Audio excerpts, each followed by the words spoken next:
Hey, everybody, welcome back to the Mosaic Podcast. Every week, it feels to me like something great is happening. And in the green room today with Treveal, I just had this incredible, powerful feeling that came over me of what's possible in this conversation together of two brothers who really don't know each other at all.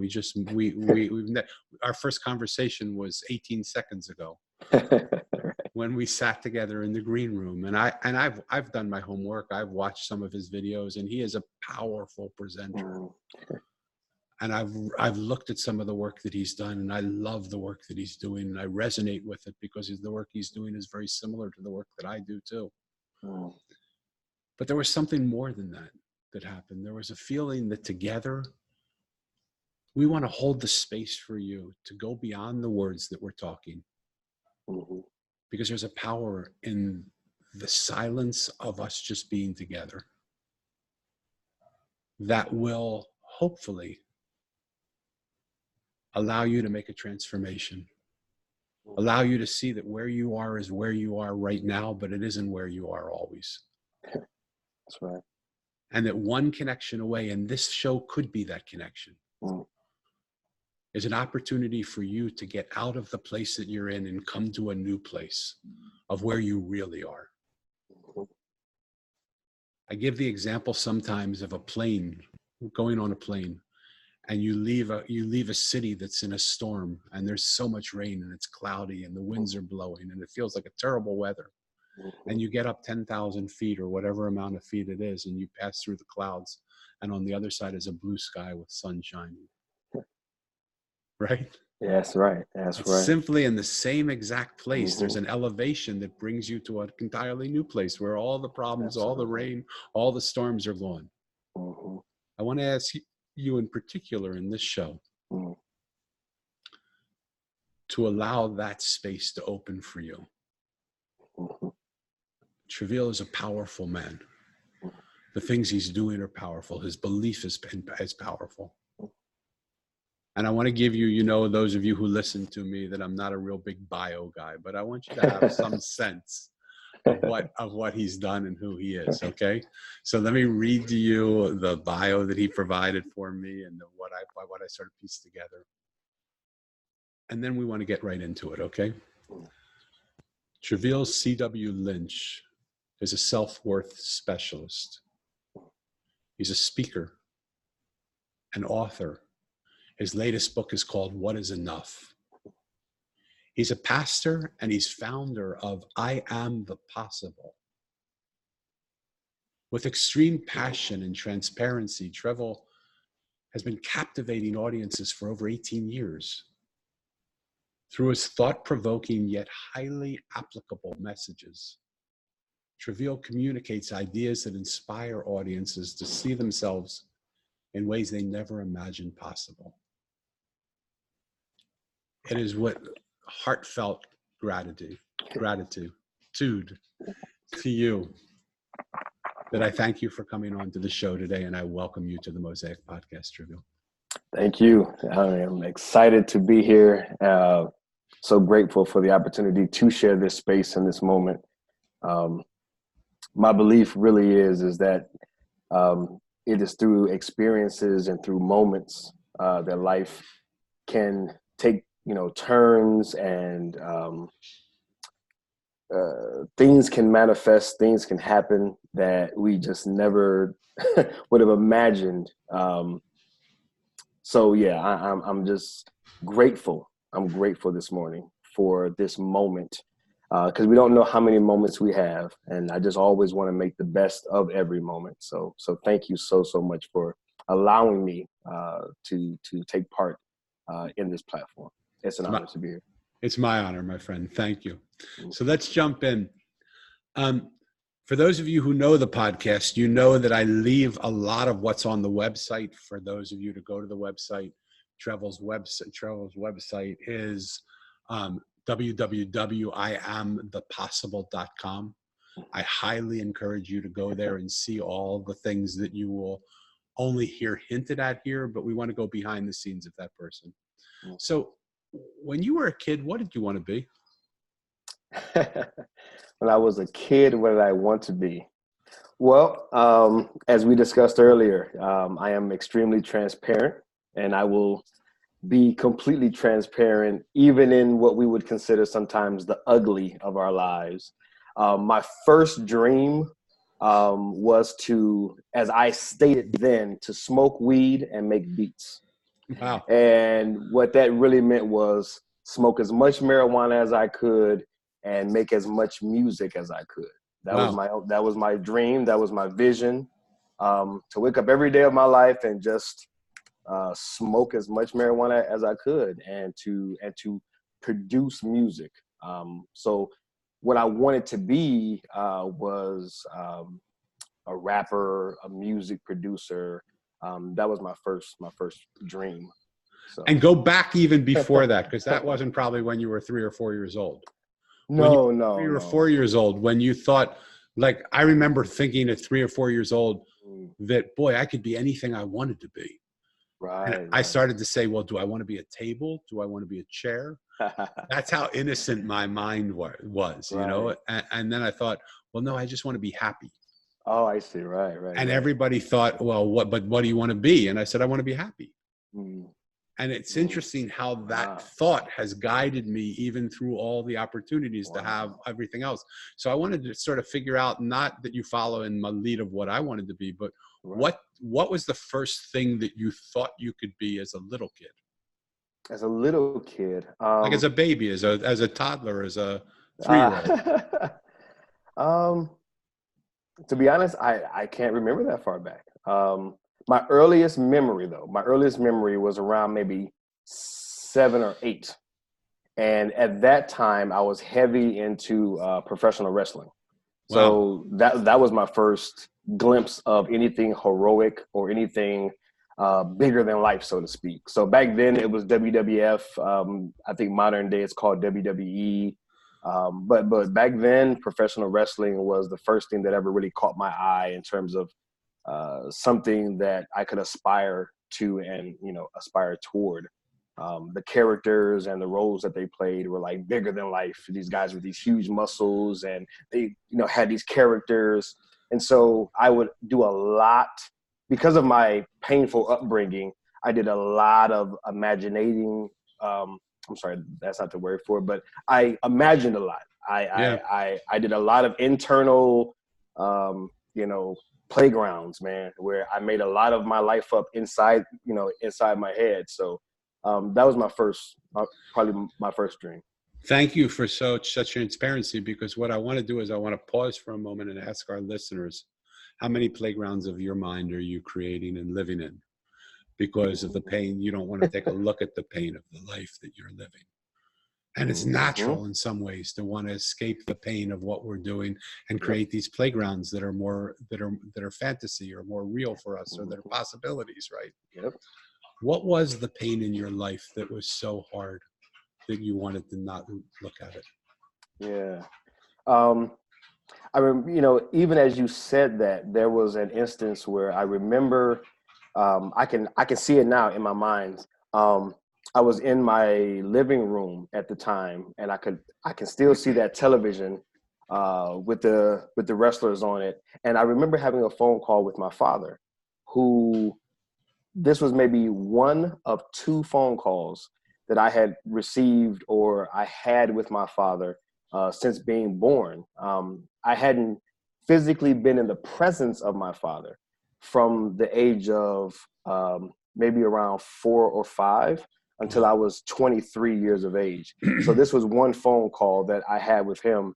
But one of the pain points was not having a father growing up. Around the age of 4 or 5, my grandmother and my mother moved us from Chicago, and we relocated to Toledo, Ohio.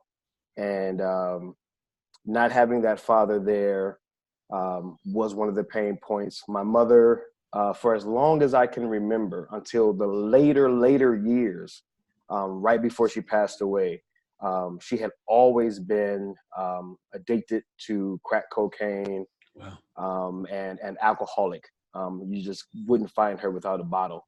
Wouldn't find her without being high or drunk. And so no father, mother addicted to drugs and alcohol. I grew up around a lot of violence, a lot of domestic violence. My mother had just a pattern of choosing abusive men. So the nightmares that I would have, listening to my mother get beaten, watching my mother, come home with black eyes. I remember one time I was coming home from school and she was meeting me halfway on the street. And before she got really up close, I could see the pain in her eyes, but the whole side of her face was swollen and she had like this purple black eye. So those were the nightmares that I had, listening to her get ridiculed and just beat down emotionally, verbally, and physically, obviously. So no father, my mother, and these men that would beat on her, man. It just made me very angry, very bitter, very fearful. Fear is a big one. I was afraid of everything. So Yeah. I in turn, was bullied the majority of my elementary and middle school life. It wasn't until I got older into high school that I picked up some weight, where I began to kind of, stand up for myself, so to speak. But those early years, man, I was emotionally just beat down from having, again, no father around to teach me, in a sense, how to be a man or to be a leader. And then my mother example just didn't have a good picture of any self-value Yeah. there. Yeah. So just trying to escape those things. Well, and so when you think about it, what would be more fascinating to be a wrestler, big and strong? Because you were wrestling with a lot of things. They were harder to grasp than a professional wrestler, right? Oh yeah, Professional wrestler is right there, and I bet sometimes you wish they were right there, that you could wrestle them, but they were not right there, and they're hard to do. And so, and why wouldn't you want to smoke a lot of weed and just create a lot of music, right? Just to sort of do what you got to do with that.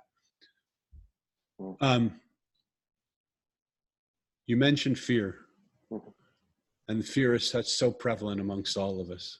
Yeah. The person you are now is so different than the person you grew up as. But I'm wondering, what are you scared of right now? Not having the impact that I believe I've been called to make. Wow. Yeah.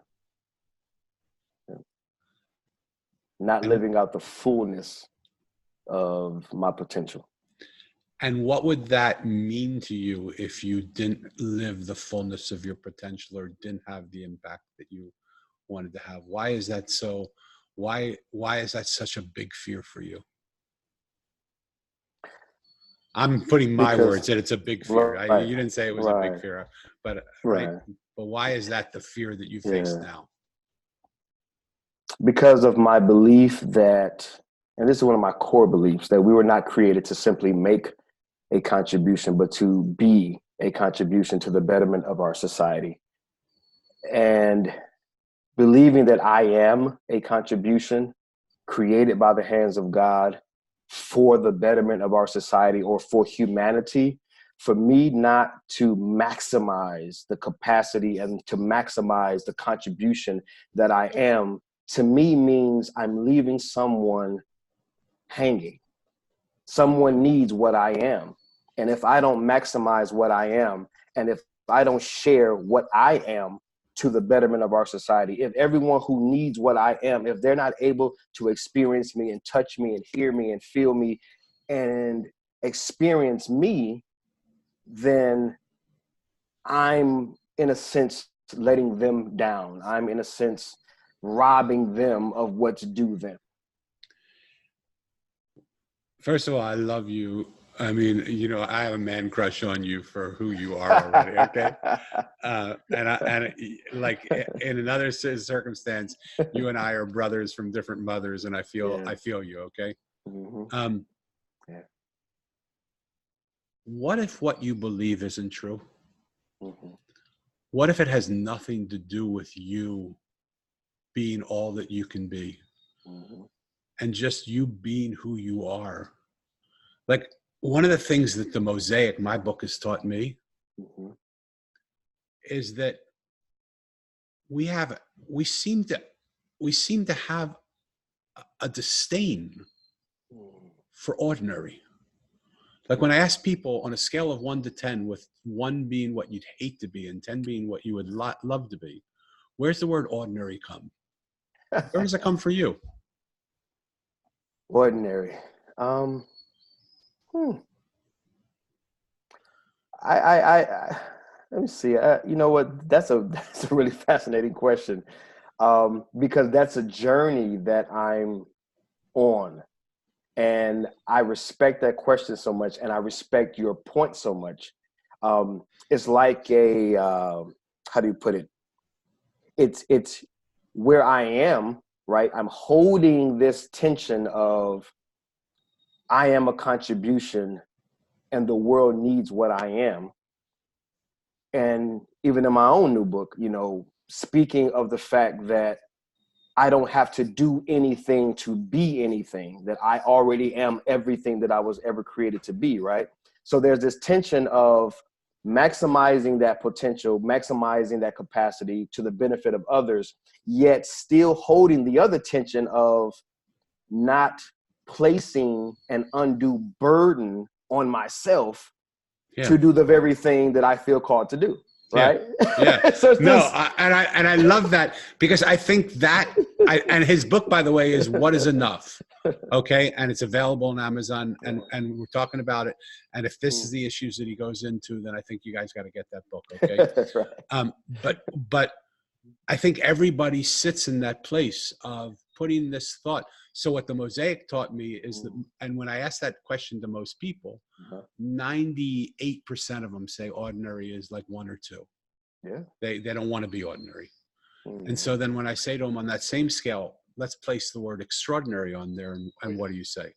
And people say, well, God, that's a 10 or a 20. I said, well, right, it only goes to 10. So they say, well, then it's a 10, okay? So then I say, it's probably an English language thing, but why do you want to be extra of something you don't want to be? Like, if you don't want to be ordinary, why do you want to be extraordinary? Wow. I've Right? never heard it put that way. Wow. I have never heard it put that way. Okay. Wow. And so my book is all about the fact that Mo goes looking for heaven, and he finds these ordinary people, a street worker and a homeless man and a blind woman and a gardener and a juice man. And he wonders, why is he with these people? Because they don't seem like they're going to show him where heaven is. But he sits with them because he's with them and says, let me listen to what they say. And in listening to what they say, he sees in 100% of the time that they are somebody different than he first thought they were. Yes. When he hears their story and takes time to listen to them. Wow. And what he starts to see is extraordinary things happen when extraordinaries come together. That's when we create extraordinary. Yes. And what this whole thought that we live in a world now where everybody wants to be a superhero, or everybody's pressuring themselves to be more than they are, to be this, to live up to this dream of who they think they have to be. Right. What that, from my point of view, and I'm asking this in a long way by saying my point of view, but I would love to get your input on this, is it feels like we are self-imposing on ourselves a process of self-loathing that we can't get out of. Absolutely. Because we can never live up to being all that we think we have to be. Wow. And we don't accept the beauty of ordinary. There's nothing more beautiful than a sunrise, and it's ordinary. It happens every single day. That's so true. Right? And it comes at the same time. Yeah, it does. So the demythization of the word ordinary is part of the work that I'm trying to do with people, which allows us to just be ourselves.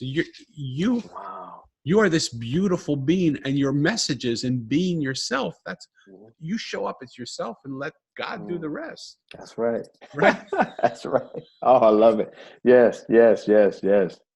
So how would you still say what you said before? And I'm not trying to coach you or change you or do it. I'm just trying to have this conversation with you to see now, because you have influence over a lot of people. They come to your church, you're a pastor, they listen to you speak, they do all this stuff. So how does this conversation right now touch you or transform you or help you repackage or remessage something that you're saying, because what is enough? That's right. Right. Yeah. Yeah. Well, that's the question. What is enough? And the book goes into that very thing, because we titled it without any punctuation. Yeah. So it's not a question mark. Yeah. You know, it's not a period. There's nothing at the end.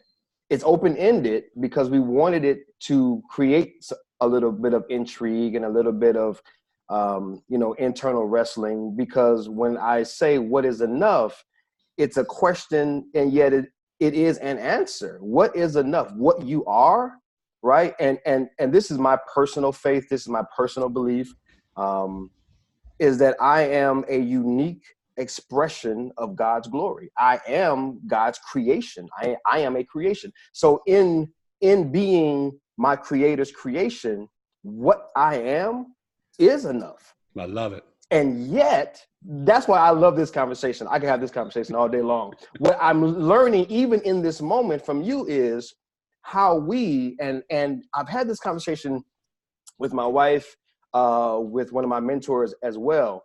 It's how you can write a book, how you can preach a message, how you can share a presentation, yet you must continuously learn your own lesson. Yeah.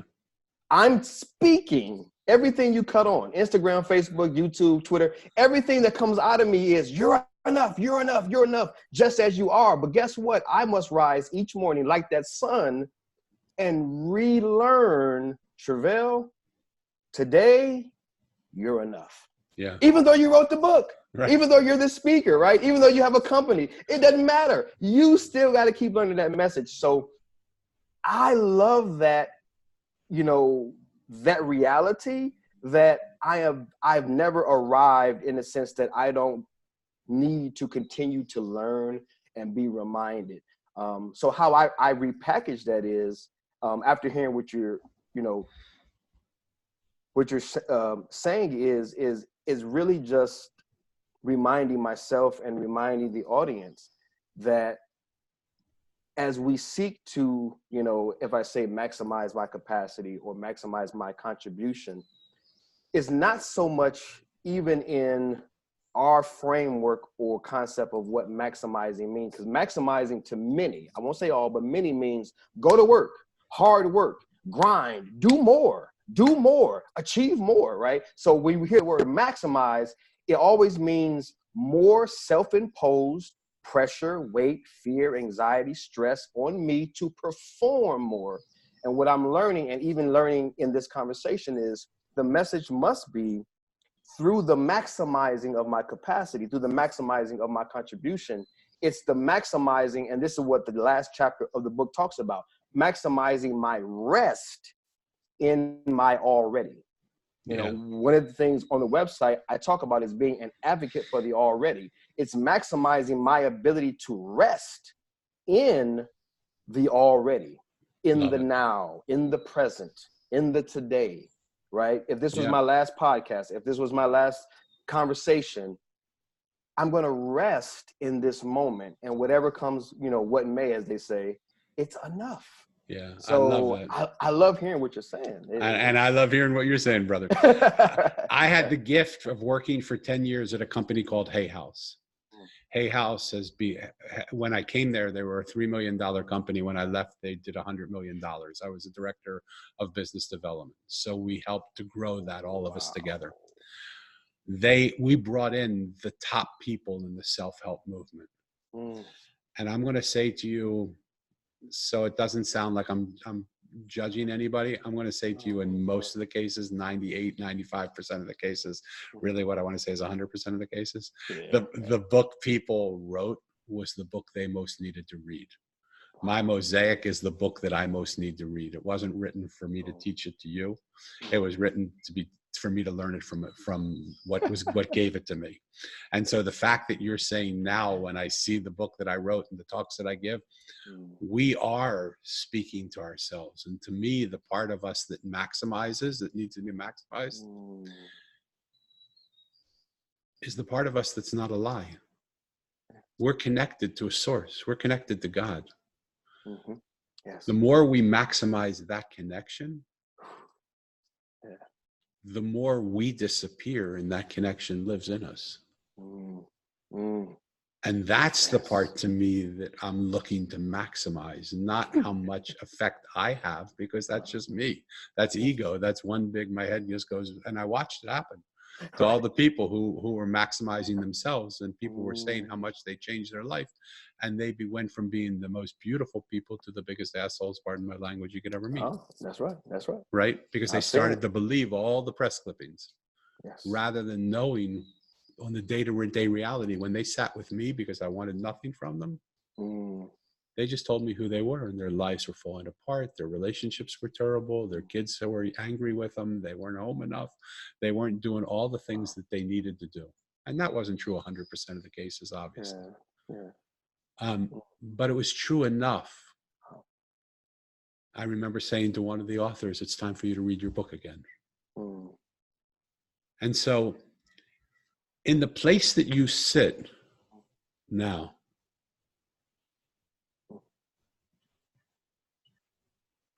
what is one thing that you always thought was true that you found out now isn't true?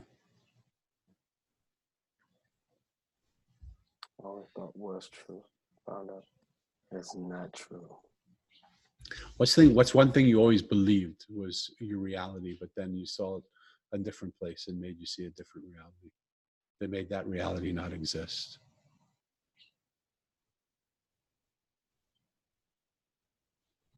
The biggest thing I think in this season is that I have control. That I have control, that I can control.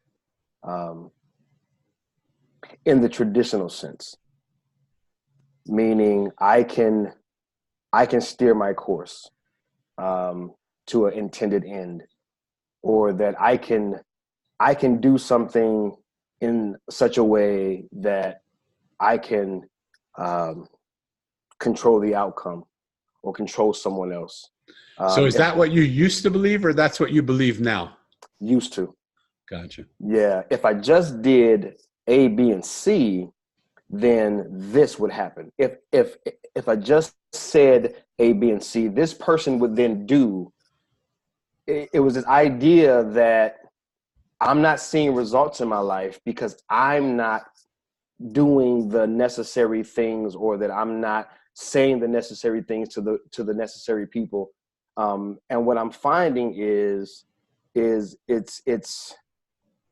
as I study other people's life and as I observe my own, I find that the less I attempt to force, I call it, or fight, as I call it, but rather looking at life as a river, and that can go down a whole nother path and take us a whole nother hour to really talk about, but seeing life as a river in which I'm in, and allowing myself to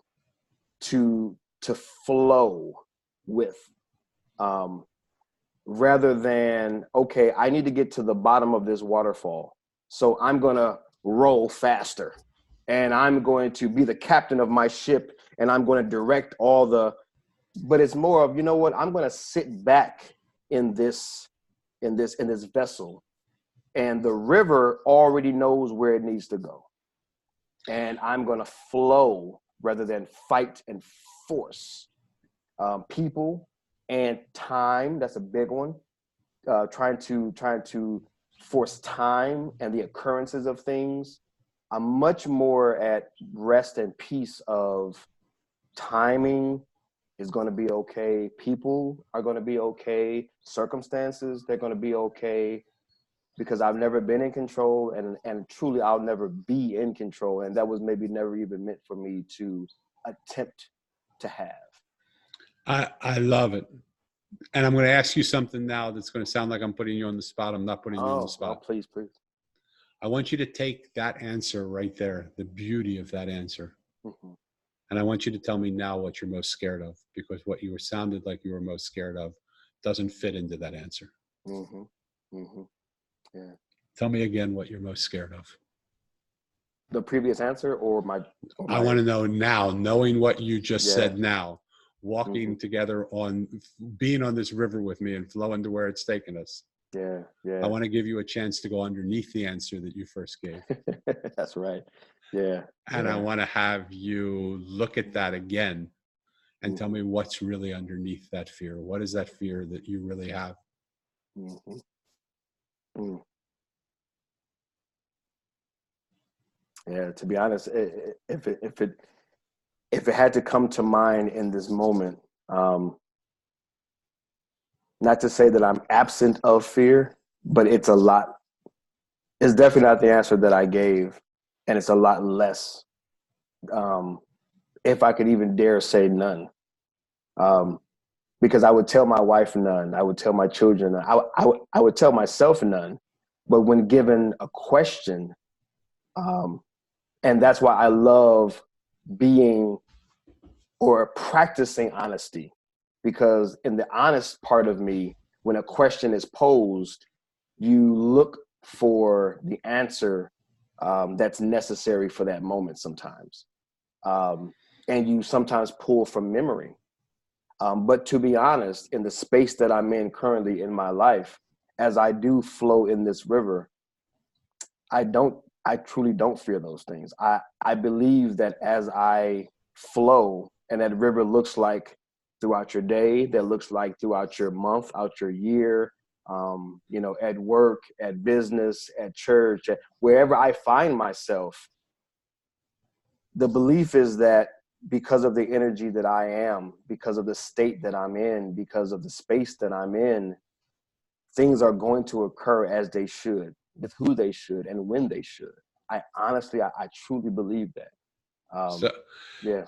So what I want our listeners to hear, because this is a very real moment, Mm-hmm. and it's something that I call in the work that I do, I call it the mosaic process. Mm-hmm. Our thoughts create our words. Mm-hmm.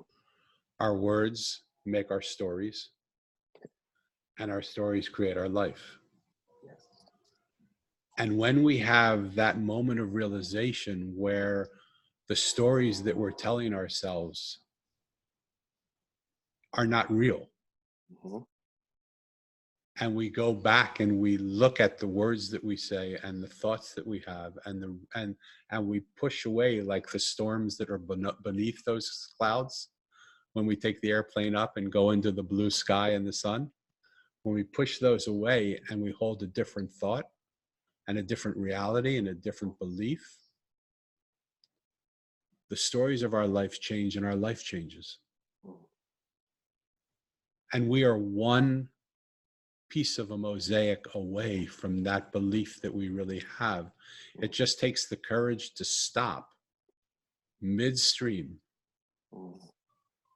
in that momentum of that flow of that river that's taking us down a certain course, and say, is this what I truly believe? And if it's not, we can alter that course, or we can allow the river to take us on an altered course. I love it. What do you say to the person who longs to be on that river, but just doesn't want to let go of the control that they have? They're just too scared. I mean, we control things because we're scared to death of what happens when we let go, right? Right. Yeah, that's so true. That's right. And so in the work that you do and in leading a congregation of people and in talking and speaking to people, what would be one thing that people could do to say to themselves,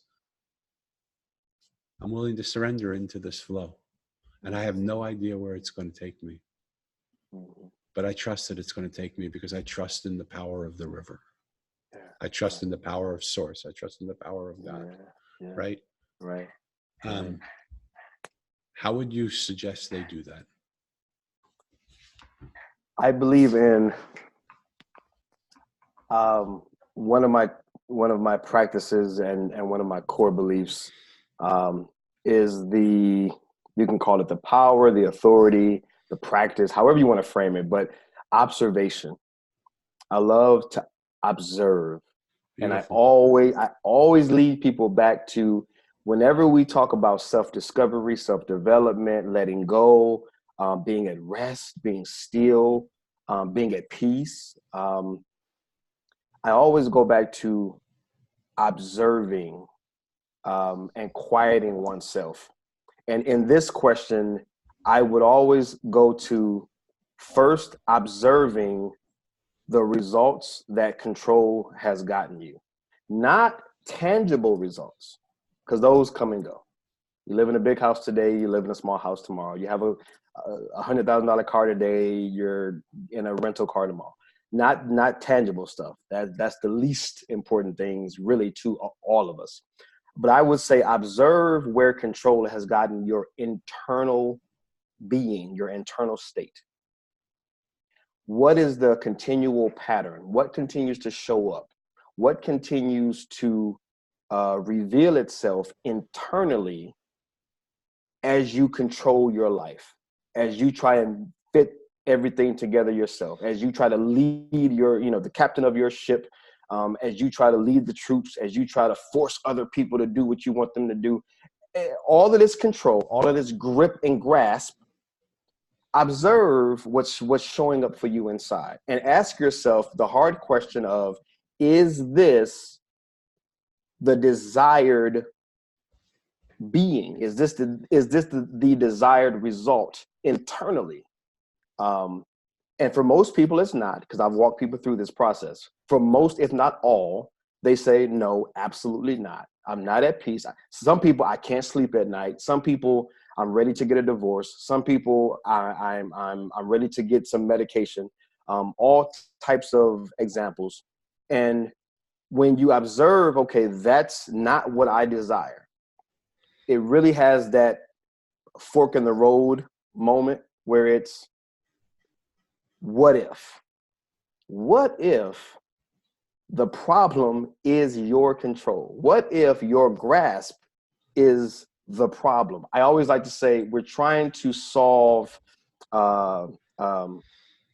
conditions of the heart with the control of our hands. We can never solve internal problems with external progress. The outside never truly influences and impacts the inside. It's the other way around. And so with that, once you observe that, asking yourself that question, what if I let go? I always look at the example, or I give the example of, we're in the ocean and we're on a boat and storm comes in. The boat starts to rock and we get flung outside the boat. We get tossed overboard. In that moment, all we desire is control. We're reaching for things. We're trying to grab onto the boat. We're looking for a buoy.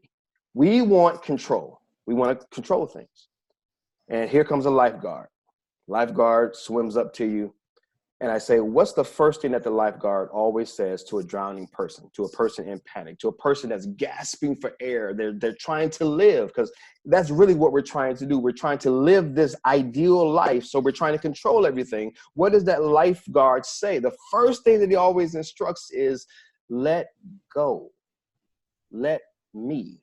It's always this idea of, lady or man, if you continue to fling, if you continue all this movement, if you continue to grab and wrestle with life and wrestle with this water, I can't help you, says the lifeguard, because you're going to bring us both down. We're both going to drown. I need for you to rest. And when you rest, the lifeguard can then do what they can do, put you in that position, swim you safely back to shore, because they've been trained, they're skilled, they know the practice. And so I give them that analogy and I say, that's your source, that's God, that's your creator, that's this river.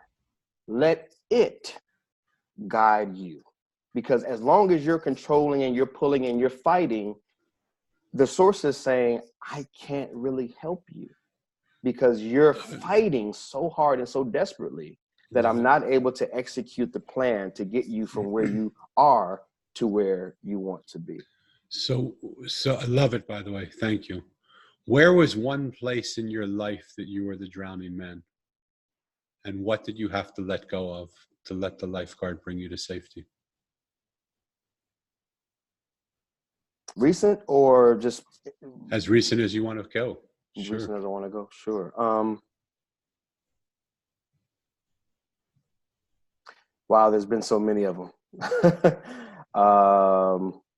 Control. Well, I remember when I was, I think I was around 22. Yeah, I was 21, 22. And this was, I had found myself in jail. I had committed a robbery, and I was guilty as charged. And the owner of the establishment knew, they had arrested me. They knew that I was guilty, and I found myself in the county jail on a Sunday morning, and the sheriff comes down the hall and he says, "Hey, we have a Sunday morning service. If you just want to, come and join the service, go ahead and, line up." And at that moment, all I wanted to do was get out of that cell. That's all I wanted to do. I had no idea about God. I didn't care about God. I didn't care about church. I didn't care about belief, anything, faith, none of that. I just wanted to get out of that cell for like an hour just to get some air. But at the time, my now wife, then girlfriend, was pregnant with our first son. I have 4 children, but pregnant with our first son. And, we were, not doing very well. We were living with, another couple, running the streets, selling drugs, using drugs, in the streets, robbing things. So I was trying to control that narrative and trying to control that situation, trying to get us from point A to point B the best way that I knew how. And I remember going to this Sunday morning service, and I can't tell you what these ladies said. It was 4 women up front. They were dressed in all white. I cannot tell you what they said to me, but I remember them telling me a story then, about a man named Jesus. And I heard that story. And at the end of that story, they said, "Okay, everyone put your head on the table." And they said, "If you want to change your life, if you want a better life," I can't recall how they said it, but if you just want a change in your life, and before the lady could say, "Raise your hand," I remember my right arm flying up as if it had control of its own. And that was my first experience of letting go, of control. I had nothing left, right? I was facing 17 years if convicted. I knew that I wouldn't be in my son's life like my father wasn't in my life at that time. I would have left my girlfriend high and dry without, a partner to help raise the child. All these things were going through my head, and I just had nothing left. And,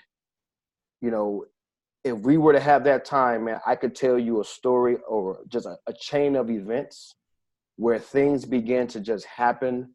In the church, we call it favor, right? Just the favor of God began to come in, man. And just things began to line up. The person that I had robbed for thousands of dollars came literally to my aid and struck up a deal and said, "Listen, just pay the money back. I won't even press charges." I mean, it was just amazing events that began to unfold. That was the most, I mean, there's been many times since then, but that was, whenever asked, that was the most profound moment in terms of letting go of your control and letting go of everything that you know or think you know. And just saying, "You know what, I have nothing left. I'm at the end." And God began to orchestrate everything else and began to just turn things around for me. So that would be the biggest moment. I hope people will listen to that story again and again and again, because there is that moment of surrender. Mm-hmm. where we actually understand in that moment, like you did just then, that all that you've done, similar to the story you've told to the people that you talk about, all the control you have, all that you were doing the best you could. You did what you knew how to do. Right. There's no blame, no judgment, right? You did what you knew how to do. Yeah. But there's something that when we let go of what we know how to do, Mm-hmm. and allow the opportunity for something else to help us, God, universe, whatever you want to call it. Right, whatever you want to call But it, you right. can call it whatever you want. I call it God. Okay. So I'm comfortable with God. Right. When we let that force of being come into our life, and maximize our relationship to it, something changes. Right. For those of you who have had that experience, I'm sure you know what I'm talking about. For those of you who have yet to have that experience, I can't wait for you to have that experience. It is the most beautiful moment. And if Treveal can help you to do that, or I can help you to do that, we're here for you, because Right. God is waiting for you. Yes. And God is ready for you. Mm-hmm. And God is willing to inhabit your spirit. Yes.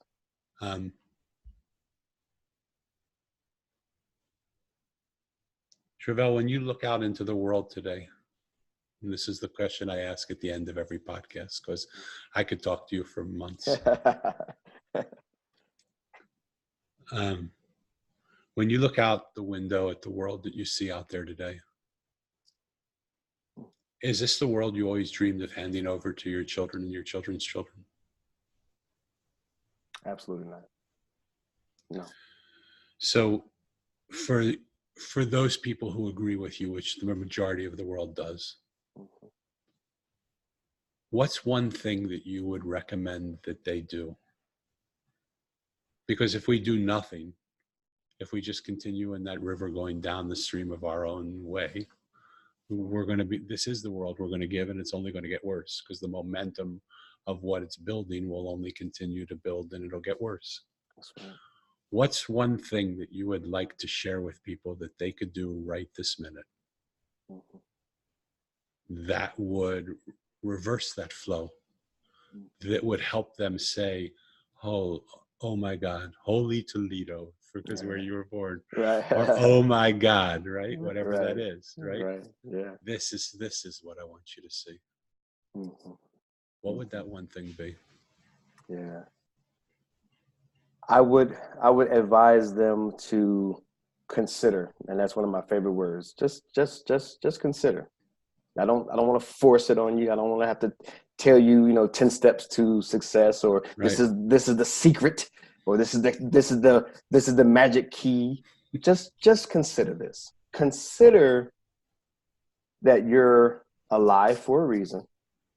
Consider that you've been created by something greater, that you are a creation, and you were created by the hands of your creator for a purpose. But in that, consider yourself to be a contribution to the betterment of our society.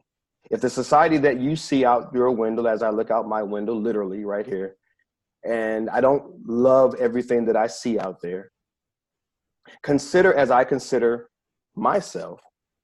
I never give advice of anything that I don't personally do myself or have done myself, practicing myself. So as I look outside this window, as I consider, I would ask you to consider that you are a contribution to the betterment of our society, and that you, in your own way, by just being you, understanding your gifts, we've all been given gifts, your talents, your natural abilities, that in and through what you already are, you could decide today to begin a journey of self-discovery, and through that discovery, begin to contribute yourself to society without judgment of a big contribution or small contribution, just being your contribution. If you were just to be your contribution would be absolutely enough. 100% enough, without comparing what your contribution is to this person or that person, without looking at television or media, without looking at Instagram or Facebook, without looking at your parents or your forefathers. Just being you through your natural gifts, natural abilities, natural talents.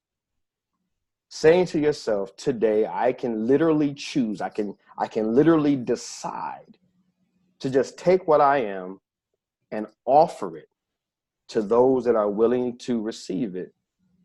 And saying, if I can cook, just as an example, I always feel the need to give an example just to kind of make it pliable. Mm-hmm. If you can do nothing else but cook a great meal, people all your life, and maybe someone's watching or listening, and this may resonate with someone, all your life, someone has said, wow, you can cook great meals. I mean, whatever that thing is, you cook it great. And they've always complimented you. And you've been doing it naturally. You've never gone to culinary school. You've never had a mentor. You've never had a master chef teach you how to do anything. You've never worked in the top bistros or five-star restaurants. No. It's just you in your home, day to day, week to week. You're just cooking for the family or cooking for friends and loved ones. And people continuously comment, wow, you can cook such an amazing meal. Just as an example, consider that through your ability, natural, organic, innate ability to just cook a meal, how you could use that to bless someone in this world. Doesn't have to be large or small, but just something as simple as a meal can literally change someone's life. And that could be something that you can decide today to begin to do and contribute in your own way to the betterment of our society. Do not forsake anything that you can do naturally and organically. It is an indicator to the things that you've been created to contribute to this world. And I'm just big on comparisons. Don't compare. We'll always be tempted to, but don't compare. Resist comparisons and just be.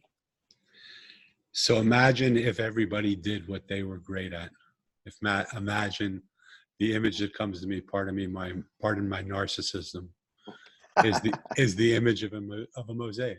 There you go. Where every piece is beautiful just in and of itself. Yes. And when we all just shine in the beauty of who we are, doing what it is that we do, like Treveal just said. There you go. And we come together with those talents and those pieces now unite. Look at the world we create. It has so much more beauty than anything we could ever imagine. Yeah. Treveal, I'm sure people listening to this are going to want to know how to get in touch with you. Will you just give us an idea of how they can get in touch with you? Sure, absolutely. Across all platforms, I worked really hard and huge acts of faith to get I Am the Possible registered as a trademark. So I was blessed to be able to secure that. So I always say, just type in I Am the Possible, iamthepossible.com, but across every social media platform, YouTube, the internet, if you just type in I Am the Possible, the search engine will bring me up. So that's the best way. So I Am the Possible, and your book again is called What Is Enough? What Is Enough? It's available on Amazon, and you can get it in any bookstore in the country. If they don't have it, ask them to order it for you if you prefer to do it that way. But it's available and it's out now, and very worth a read. I can tell from just sitting with you for an hour that it's beautiful to read. Thank you. I'd like to close with a summary of my own, if it's okay. Absolutely.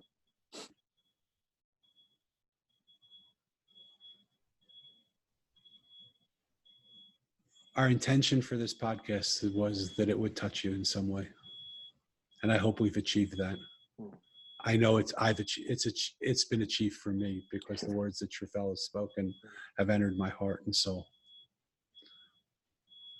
When we look at the world we're living in, we do have a choice.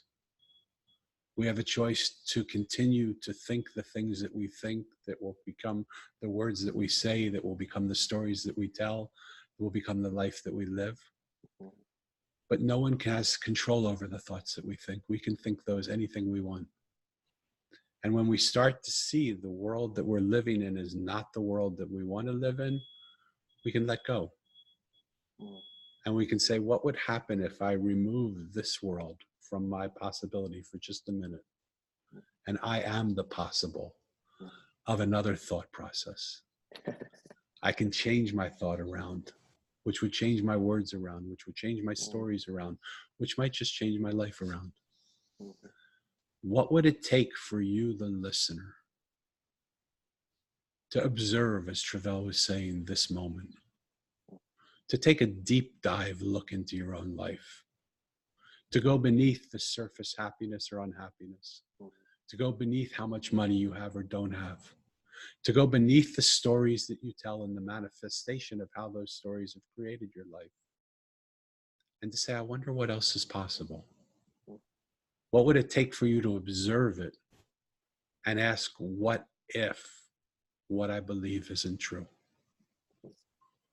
What new belief would fill the space that you now believe that might resonate with who you are? And even further than that, what do I believe is true? Because much of what I believe and much of what the stories that I tell are not what I even believe are true. I'm on a very interesting experiment now in my own life. I was inspired by a guy who wrote a book called The Surrender Experience. I've spent my whole life talking to people about how I know this God that I believe in will take care of them, and how I trust it. And if they would just allow him to come into their life, or her to come into their life, they would feel that powerful presence, and they would be given gifts that they never saw possible before. But what I realized is I myself wasn't doing that, not to the extent that I could, because I was still hustling. I was still trying to make a living. I was still trying to sell clients. I was still trying to open up things. And I said, do I have the courage to sit with nothing and just trust that I'll be guided to the place that I have to go, without my hustle, without my prostitutes, being a prostitute on the street, saying, look at me, buy my services, buy my wares. And it started to feel so ugly and cheap. I'm not at the end of that journey yet. I'm still discovering that. I've stopped selling myself. I've stopped selling my services. I've started to just work on maximizing, in your language, that presence that's within me. And what I'm starting to see is my whole demeanor is changing. My face is changing. My manner is changing. The way I interact with people is changing. I just love them because I love them, not because I want them to buy my services. And slowly now, people are starting to feel the intoxication of the aroma of the flower they're walking by. The flower doesn't put billboards up saying 2 miles to the flower, 3 blocks to the flower in 600 feet. It just opens up its petals and puts out an aroma. And for those who are fortunate enough to walk by, it intoxicates you with its smell, and you stop and smell it. What would the world look like if we were intoxicants? What would the world look like if we gave up what we no longer believe in, to believe what we actually believe in, and put our heart and soul into believing that? This is why I do the podcast, to meet beautiful souls like Treveal. I can't encourage you enough to get in touch with him. I can't encourage you enough to get his book. I can't encourage you enough to find out more about him on his website. And I want to thank you from the bottom of my heart, Treveal, for being on this podcast and for touching me today so deeply. Thank you, brother. Thank you, brother. I appreciate it. For those of you listening, if you like this podcast, please subscribe on Apple Podcasts. If you want to find his book, go to Amazon. If you want to find my book, The Mosaic, go to Amazon and find that. My website is danielbrucelevin.com. Please visit me as well. But really, more than anything, if we can leave you with one thing, I want to leave you with what Treveal has given you. What is enough? What you are, who you are, what you've been given is enough. Sit in that and feel how that changes everything. Big blessings. Thank you for joining us. Thank you for being with us. And God bless you and God bless everybody else. Thank you, Treveal. Thank you. Appreciate it.